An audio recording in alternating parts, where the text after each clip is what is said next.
All right, Jen, now I'm going to ask a little bit of a semi-inappropriate question. It's not really that inappropriate, but you bring it right back my way. Okay. So, what is the most number of years younger than you that you have ever gone out on a date with? You don't have to go any further than that. The most number of years older that you have gone out on a date with. Okay. And the youngest person relative to your age that you were actually seeing. It doesn't have to be a relationship, but somebody that was somewhat, at least a little bit important in your life. Okay. The youngest and the oldest. So basically 4 different questions. All right. I think the oldest was, I worked at the hospital, so I was 30. I want to say 16 years. Okay. Was the oldest. And this was like just one date or a few dates? We went out a few times. Okay. Yes. So 16 years older than you is the most that you've experienced. I think that's give or take. I think that's what the difference was, yeah. Okay. And as far as the youngest that you maybe went out on a date or two? The youngest? Or the most number of years younger? Oh my gosh, I should have calculated this before. It's all right, take your time. It's a very serious question. I don't know. I want to say 12 years. Okay, so both of them are very much within normal parameters. I think 12 years, yeah. Okay, and as far as... I always dated younger when I was younger. And it was with, when you're a lot younger, it's a couple of years, Obviously, I wasn't dating children, but... No, that's right. Everything is relative. And the joke, the great moment, not a great movie, it's a good movie, Something's Gotta Give, with Jack Nicholson and Diane Keaton. Yeah. It's a lot of fun. Keanu Reeves plays a doctor, a little bit unlikely, but he's great. We have the same birthday, fun fact. You and Keanu? Yes. Oh, that's awesome. Same birthday as Jude Law. He's 1 year older than me. 12/29/72. I'm 12/29/73. But with what you just said, that a 20-year-old when you're 20 is not a 20-year-old when you're 50. Right. Duh, but it's something that it bears repeating. So in the movie Something's Gotta Give, it opens with Jack Nicholson's voiceover, and the movie's about 20 years old. So Jack was in his early to mid 60s at the time. Jack is basically gushing over images of what's supposed to be really hot girls in their 20s. Very well put together. They're spending $300, or a man in their life, maybe a sugar daddy, call me daddy, right?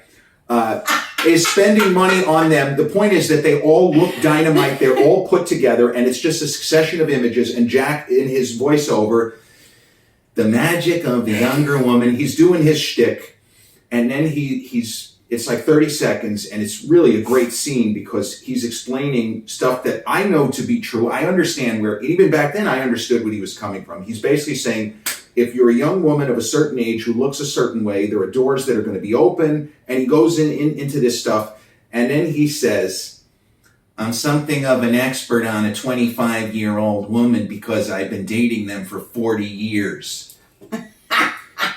And he doesn't say it with any affectation. There's a little bit of that you can imagine Jack smirking. Yeah. The real Jack Nicholson. And that's a movie that the character he plays is the closest to what we think Jack probably was really like for 40 years of his life. But that's reality. And the way that he talks about when Jack Nicholson was 35, who gives a shit if he's dating a 25-year-old? But in the world of that movie, he is going with Amanda Peet, who is supposed to be about 25, if that. And Diane Keaton plays Amanda's mom in the movie. And that's who Jack should be going for. But the irony is, she's still supposed to be a lot younger than him. And then there's a famous moment where he inadvertently sees her naked, and he freaks out.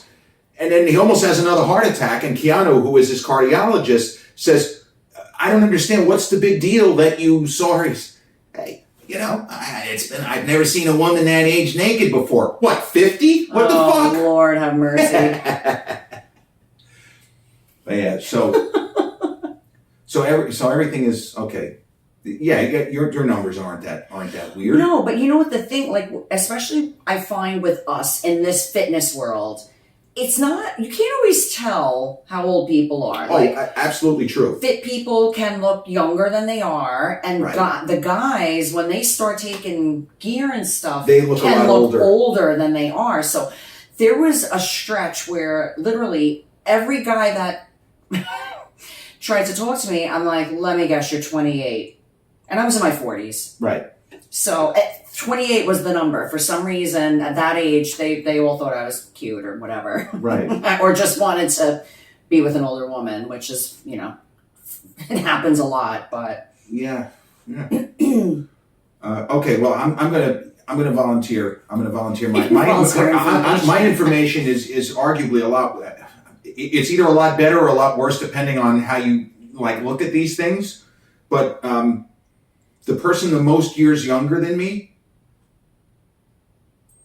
geez, I was 47 and she was 21. That's either horrendous or wow, way to go, my man. Ew. Depending on how you look at it.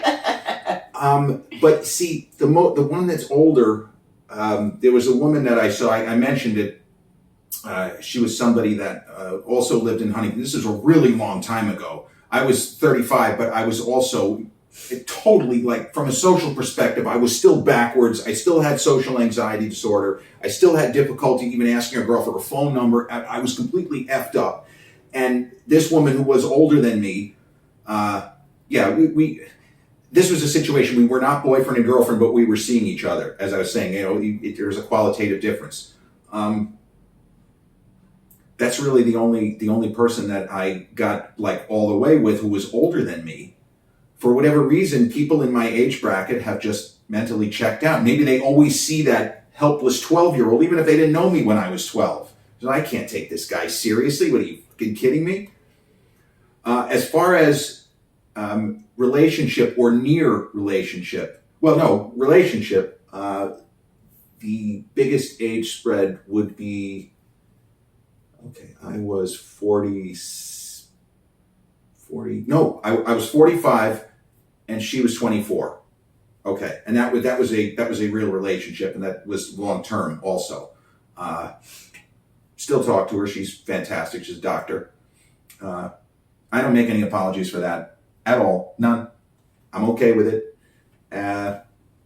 Yeah. But if you want to say that the fact that it took me so long to develop any kind of a normal social existence is why that happened, it's probably true. And certainly there is something, it seems to be something more, or to a greater extent, that a younger woman is attracted to an older guy, especially if they've had really bad experiences with guys in their age bracket. Or daddy issues. Right, or both. It also could be both. Sometimes it's from a place of negativity, but then there are times where you might have, a young lady who is tired of getting the runaround and feels like there are some cliches which are true. The young guys say it too. Yeah. The young generation of, and listen, I don't speak anything as fact. I just repeat what I have been told. Yeah, right. These are observations. This is not 1 + 1 equals. Exactly. Yeah. But I have been told multiple times by younger men that all the girls want to do is party. Nobody's serious about anything. And I have had, this is where we're going to show the opposite side. As an older woman being approached by younger men, I say, do you want to have a family one day? Because their mind is not looking at things the way ours are. Right. And they're like, yeah, of course. And I'm like, well, this is not going to go anywhere because I'm in my late 40s and you're not going to get a family with me later on. So if you're looking for that and to have something serious, there's no point in even starting. I've had this happen multiple times. Somebody that I would date if the circumstances were different. Right. We were closer in age at the same point in our lives, where I'm like, you're young, so you're not looking at it like this. But I'm older, so I'm not going to be able to give you what you want in a few years. So this is probably not worth going through the heartache. Yeah. If you want to have a family, you can't date somebody my age. No. Because there's not going to be a future of kids. Right. And, naturally. Right. And there are times, and in some cases, because everybody's different, there are going to be young people either side that are simply curious. Mm-hmm. That maybe they didn't go through anything terrible, but they are curious about the difference in terms of how an older person will just relate to them. Sure. That they might have different kinds of experiences. Life experience. Yeah, and I remember from the celebrity perspective, when Demi Moore and Bruce Willis, who, famously their marriage didn't last, but the friendship did. and they're still a big part of each other's lives, as Bruce's health, as we know, has gone, unfortunately off a cliff. But the difference of when Demi got with Ashton Kutcher, who was, successful, he was a model and an actor and a TV star and everything like that, that there are certain things, because he was so much younger, there are things that he didn't get and didn't understand, and real life experiences that she would share with him, and she could see that it wasn't resonating because he was so much younger. And so if that's a problem, if somebody, like in my case, and we were alive, we were aware of the world when the first Gulf War happened in 1991, and I thought that somebody was going to blow up a subway train, because that's what they were telling us in 91. I wouldn't ride the subway, somebody's going to walk in there with a bomb and set themselves up. Okay. There is a difference between living through certain events, even if nothing terrible happens, but the memories of what it was like at a certain time versus reading about them. Yeah. And those are the kinds of experiences that some people, they're interested in, that they like that. They like that somebody has lived. And as I say, I've gotten so much more out of life to this point than if somebody had asked me 15 years ago. I wouldn't have believed it. I had to mature. I matured very late. Another reason why presumably younger women are attracted to me more so than women in my age bracket, because maybe they see that. They see a twinkle in the eye that seems like that of a younger person. That when I could have been married with a family, it will reboot the Matrix, where what I have now, my ability to interact with people. Let's say I had it at 22. I got married and divorced by 31. Somebody I didn't meet because, you always imagine the permutations. Was there somebody that in a different iteration of the Matrix I was supposed to get with and didn't? Those kinds of things. It's like the movie Everything Everywhere All at Once, where there's a billion different things that could happen in a person's life. That guy would have been miserable.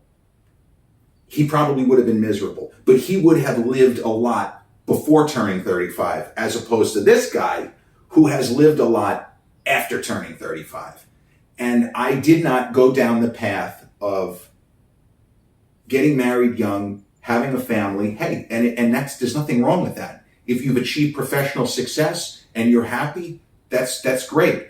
But there are people who unfortunately peak early, and then you reach a point, and this was when I did a podcast. Did you ever see the movies, any of the before movies with Ethan Hawke? There was Before Sunrise, Before Sunset, Before Midnight. The first one came out, we were like 19 or 20 years old. Sure.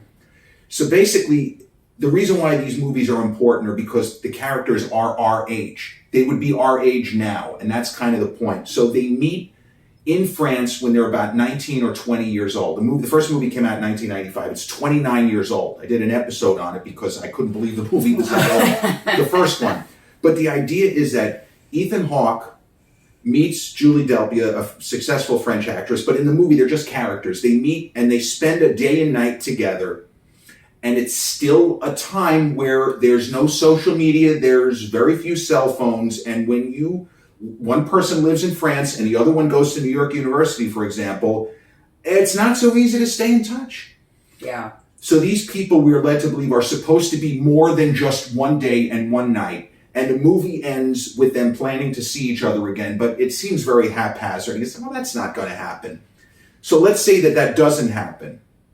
But both of them wish that it had, and Ethan's character does the conventional route, gets married, has children, is successful, but isn't happy. He wants something different, and he wishes that he could have another go with this girl he spent this incredible day. And one that got away. Right, and those kinds of regrets and that kind of thing. So I guess what I'm saying is, there were people that I was jealous of when I was younger. Not for material success, but just because they were able to interact with other people in a normal fashion, and I struggled so mightily to do that. And all I could control, seemingly, was the fact that I was going to the gym every day, and I was, maintaining a certain level of aesthetic and cosmetic fitness, and I wasn't getting sick a lot. I wasn't doing anything crazy to make myself sick. But then I got to a point where I started being able to live the kind of life where there were people who, what I could have been in another version of my life, where I got married young and ended up being sad and miserable and said, damn, I fucked up. I made mistakes.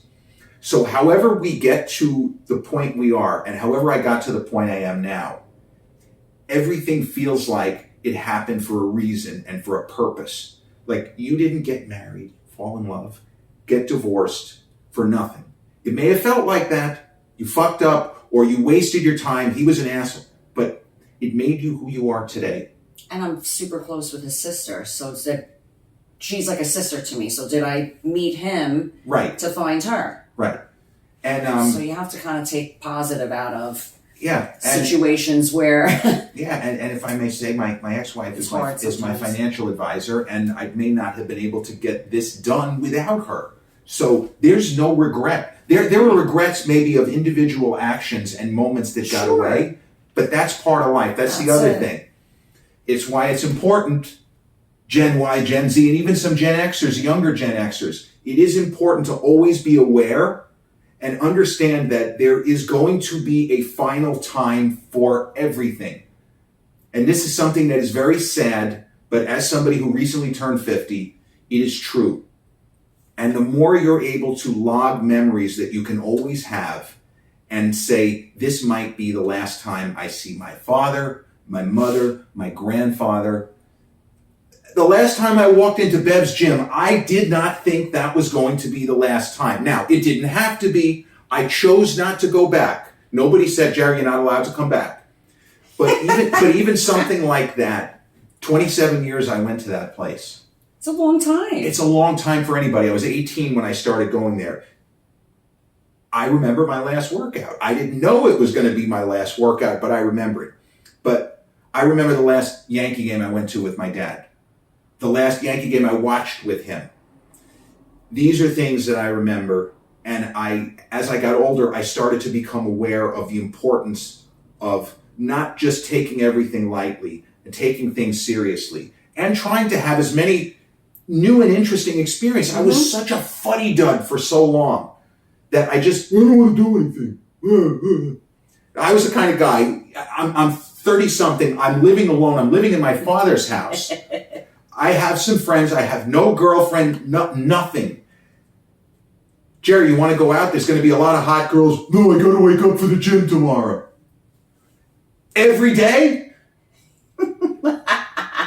Lighten up, Francis. You want a Gen X movie, Stripes. Lighten up, Francis. It is important to be disciplined in all aspects of life, but it is also important to have fun and form new memories and do things that normally you would not do because you're a little nervous or it takes you out of your immediate comfort zone.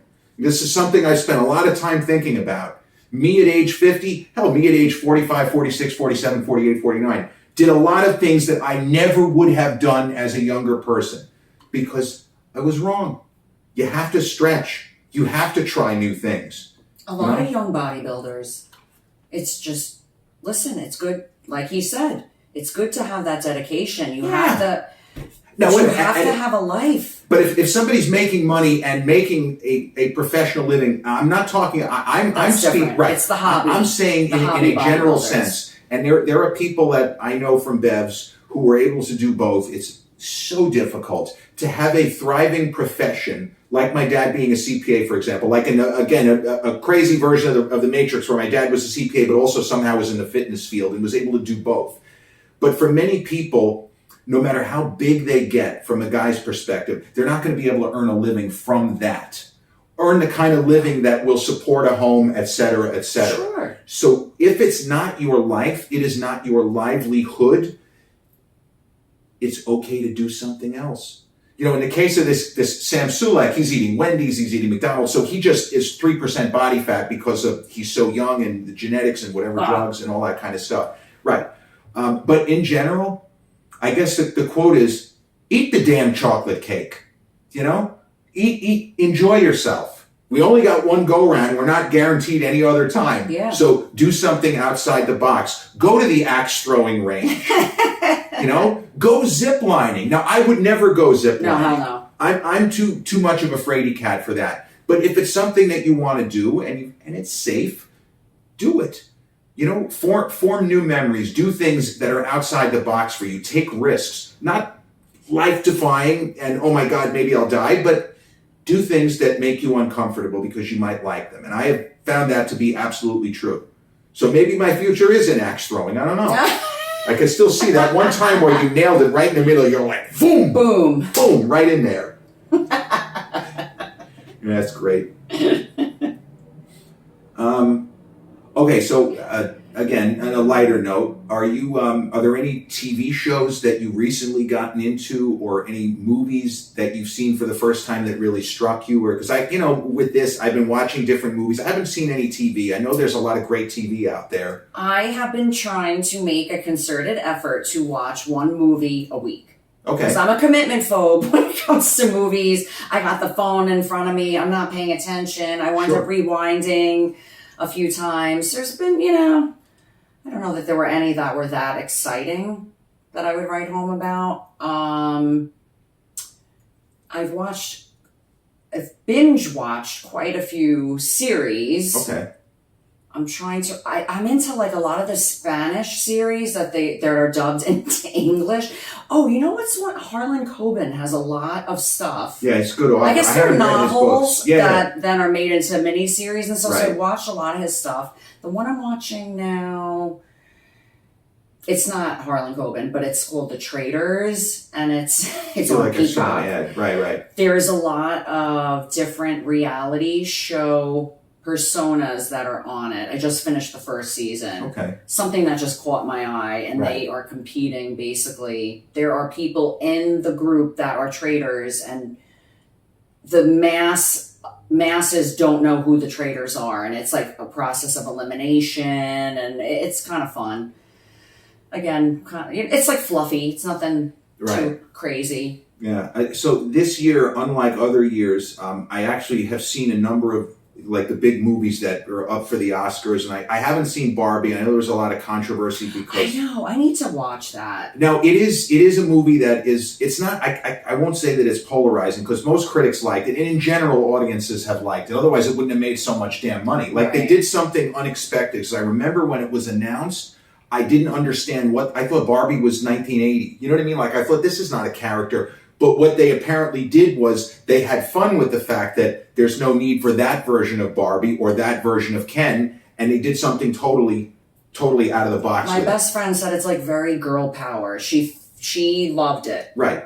And then there are people that are saying, no, it's actually telling us that women suck, so, but that's the fun. How you look at it. Right. And that's the fun of debating movies that I always talk about. And I love that. Oh, so we can chat about that next time, maybe. Yes. But I haven't seen Barbie, and Oppenheimer is actually going to be on Peacock like next week. And I haven't seen that either. So I've heard of it. That's another one that I'll need to look for. Yeah, definitely watch that. But the best movie that I saw that was released in 2023, I also saw on Peacock, was a film with Paul Giamatti called The Holdovers, which is a kind of comedy drama, and it's a period piece, and I can't really even describe it, but it's about a private school, a prep school type teacher who gets stuck with a bunch of students over a holiday that they can't go home because they have nowhere to go, like their families are going on vacation. And it doesn't seem like a very exciting setup, and it isn't. The movie just kind of slowly draws you in, and by the end, it's like wow, what a great movie. But it's not an exciting movie. It's not action. It's funny and it's dramatic, and it's the kind of movie you sort of have to be in the mood to watch. Ooh, what about that one that? Oh my gosh, what the heck was the name of it? That they were talking about the Obamas being behind it. Oh, I saw it. I did an episode, Leave the World Behind. Yes, I saw that. Right, so they with the Teslas and all that. they had that ending infuriated me. But, right, so they didn't have that much to do with it. I think it was just that their production company, was involved. Okay. But I mean, Julia had as much to, and Ethan. Like, I feel like all of the big actors, like Julia and Ethan, they were also involved from the production side. And sometimes that just means that they helped to secure the financing. I see. What Barack himself suggested was that they asked him a couple of questions. What would happen at the federal level if this happened, if this happened, if this happened? Okay. And all he could do was say, well, if there was this level of threat, we probably wouldn't give any information, whatever it was. So they really weren't very involved. Okay. But the movie, I thought the ending was the only ending that they could do. I know So, and actually, I talked about this on the episode I did on that. I don't know if you saw that episode. No. Yeah, so whatever, I'll send it to you later. Dang it. No, but basically what I said was, I thought that was one of the best films. Maybe I did watch them. Anyway, go ahead. Yeah, but that was one of the best movies I saw that was released in 2023. And but that film got a lot of, it's so weird. It didn't do as well overseas as here. There were a lot of critics. It actually opened in France. There were people that said, what a fucking stink bomb. What are the Americans hitting us with? Because you're watching and waiting and waiting for the big thing. And then it's like, oh. I was not happy. Here's the not happy with the ending. Spoiler alert, I'll be there for you when the rain starts to fall. I was so mad. That's it. That's the only spoiler you get, that song. I'm just going to say. Okay, but without spoilers. Now, the kid pissed me off. I was riveted. Once the movie got about 15 minutes in, and what I talked about in the episode on Leave the World Behind, because the movie really blew me away. I was incredulous how good it was, and I couldn't believe some critics. It's one thing to say the ending sucked, and that's normal. I didn't dislike the movie, but I was expecting more. I was not happy with it. I could not believe that the movie was getting 1-star reviews. Total joke. Terrible movie. I was riveted from the first 10 minutes. The scene on the beach, that was actually shot Heckscher. Oh. Right here, yeah. And the house may have been, I think the house was in the very, very posh area they were of in the Smithtown. Hamptons or something, I thought. Yeah, well, I'm pretty sure that I think it was actually shot that part, Heckscher Park. And I think the house was not in the Hamptons. I think the house was near Smithtown, if I'm not mistaken. Oh. Remember, we're talking exteriors. The interiors could be shot in a soundstage. Sure. We don't know where that is. But once that thing happened on the beach, and it almost seems like out of a comedy. Is that boat supposed to get that close to us? They're almost joking around. They didn't run for your life.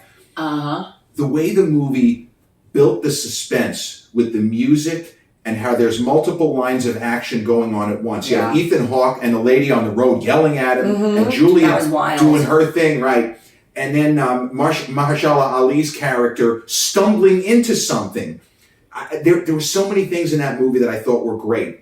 But to me, the best was the fact that there's so much mystery to the father and daughter, Mahershala Ali's character and the daughter. Yes. And it's the style of movie, because if it's an Independence Day, because you could make that movie Independence Day style, and if you're doing it that way, you're going to follow Kevin Bacon's character. You're going to know his shtick early. He's not going to be, oh, look, it's Kevin Bacon in a parking lot where Julia's like, what the fuck is this guy doing with all of these supplies? It doesn't really make sense. But you would then have 5 minutes seeing what Kevin Bacon, he's a survivalist, he's home, he's doing his thing.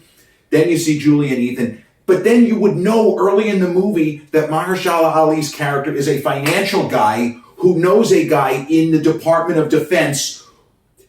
We didn't know that in this movie. We had no idea. I kept thinking the guy was full of shit. He's going to murder them. Right. Something bigger is going on. It's not his daughter. Right. All of that stuff. Really his kid. Because this movie had the subjective... He's in the tuxedo. It had the subjective camera where we only saw what Julia's character, Ethan, and also what happens around the characters. Everybody keeps asking, do you know anything? Do you know anything? I thought the film was incredible. It's one of the best thrillers I've seen in years. And when I knew the movie was coming to an end, see, this is where, again, the way my brain works. I was spitballing. I said, okay, what are some possible endings here? Without spoilers. It's an end of the world type movie, so you know there's going to be, everything could blow up. No, they're not going to do that. Everything will be fine. Yeah, but how would that even work?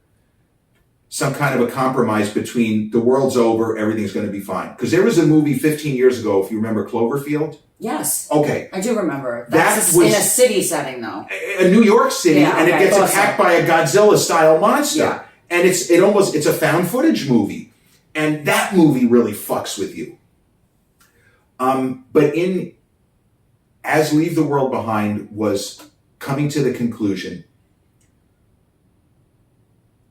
I didn't know what the ending was going to be, but I was imagining some sort of a compromise, something in between the two poles of Armageddon, everything's fine. And happy, right.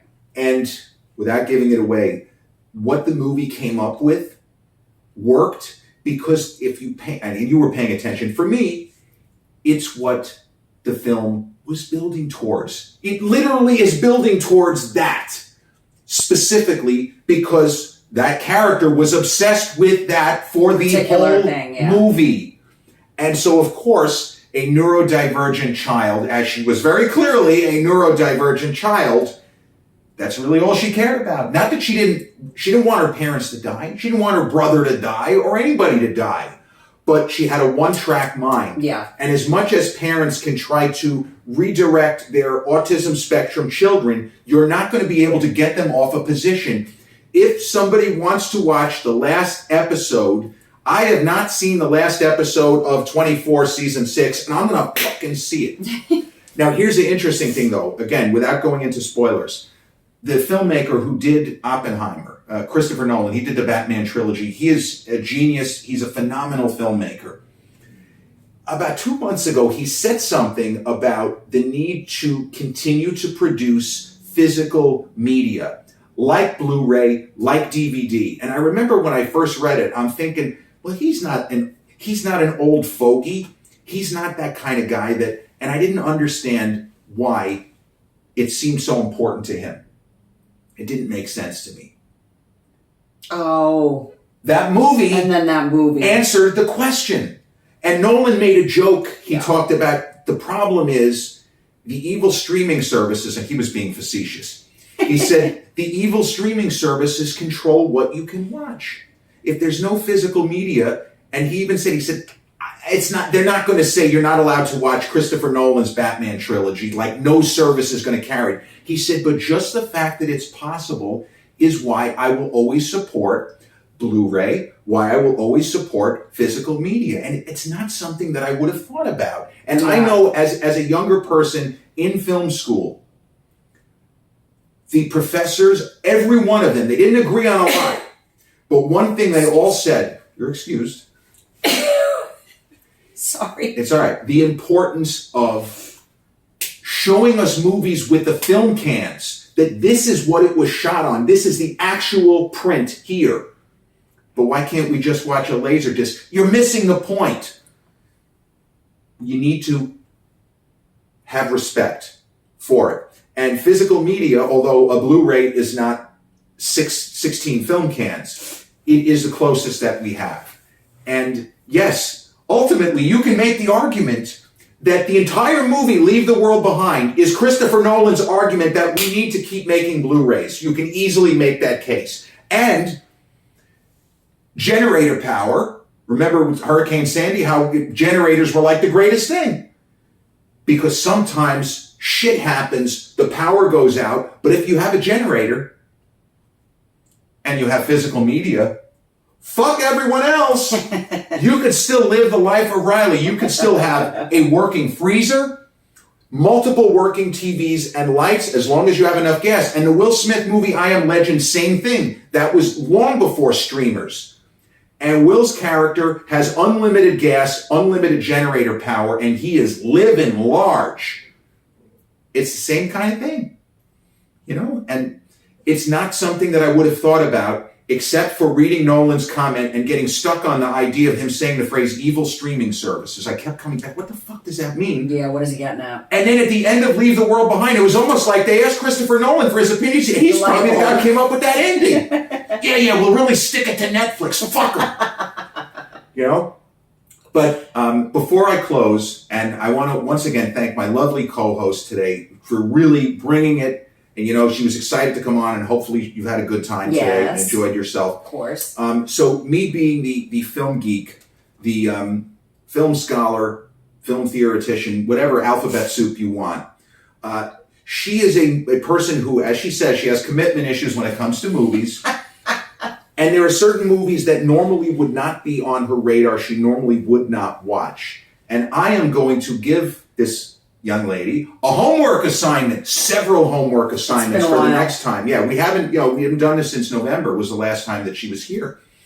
So before the next time that she is able to, make it here to record more episodes, she's going to watch some of my favorite movies, and then we'll be able to talk about them, not as a film scholar to somebody who might just enjoy a good movie every now and then, or different kinds of films, because she loves Will Ferrell, like Step Brothers. She's seen, how many times would you say you've seen? Endless. Every time it's on, I'll watch it. And not only that, she will, and this is not a criticism, she will post to her story, and you can hear her laughing while because she's... I'm cracking up. Because and that is great. Because, And my people enjoy it. No, exactly. And this is something that Howard Stern talked about. He said, if you make people laugh, he always said... They love it. That's enough. It doesn't matter. Yes, if you want to say intellectually, if you want to laugh a certain way, but if you can make somebody crack up, if she gains pleasure watching Will Ferrell and John C. Reilly pretend to be brothers, or all of the nonsense, or Talladega Nights, whatever Will Ferrell movie, that's great. But I'm going to task Jen with watching Blue Velvet, one of the greatest movies ever made. I'm going to make sure she watches Chariots of Fire because it is my single favorite movie of all time. Chariots of Fire. Ooh. A period piece made in 1981, but set in the early 1920s. So like just after the era of Titanic. And she's seen Pulp Fiction, but this movie here, you probably haven't seen. No. It's a horror movie. It's one of my favorite. It's a psychological thriller / horror movie. Okay. Try to get you to watch that one. I figure 3 movies is enough. That's... It's going to take me a while, but... Well, all you can do is try to watch one. do my best. Right? No, but all you can do is try to watch one, and we can go from there. Yes. You get through one, and you're either going to have a reaction. Because the thing is, Blue Velvet, most people exposed to it for the first time, first off, they can't believe what they're watching for at least a half hour. Like, what the fuck is going on here? But generally speaking, the reaction is, I can't believe they were even able to make this movie. How is this rated R? This is like, I don't even know what the fuck this is. And it's an experience. It's something that you don't forget easily. Like, holy shit, how the fuck, what? Whereas Angel Heart it's fucked up, but it's fucked up in a different kind of way. And Chariots of Fire is just a period piece, but it is a kind of universal story. And I don't know. It's my favorite movie. I can watch that movie every day. Absolutely love it. So those are the 3. But yes, Blue Velvet will be up first because she tried to find it and it wasn't on any of the streaming services. So we're gonna figure that out. And I might get an angry call at midnight to fucker. I'm not gonna be able to sleep. What the hell's wrong with you? Yeah, but it's not a horror movie. That's not the point. What the fuck? Anyway, You weirdo. yeah. So that brings to a close episode 84 of the Confessions of a Not So Dangerous Mind podcast. I'd like to thank you all.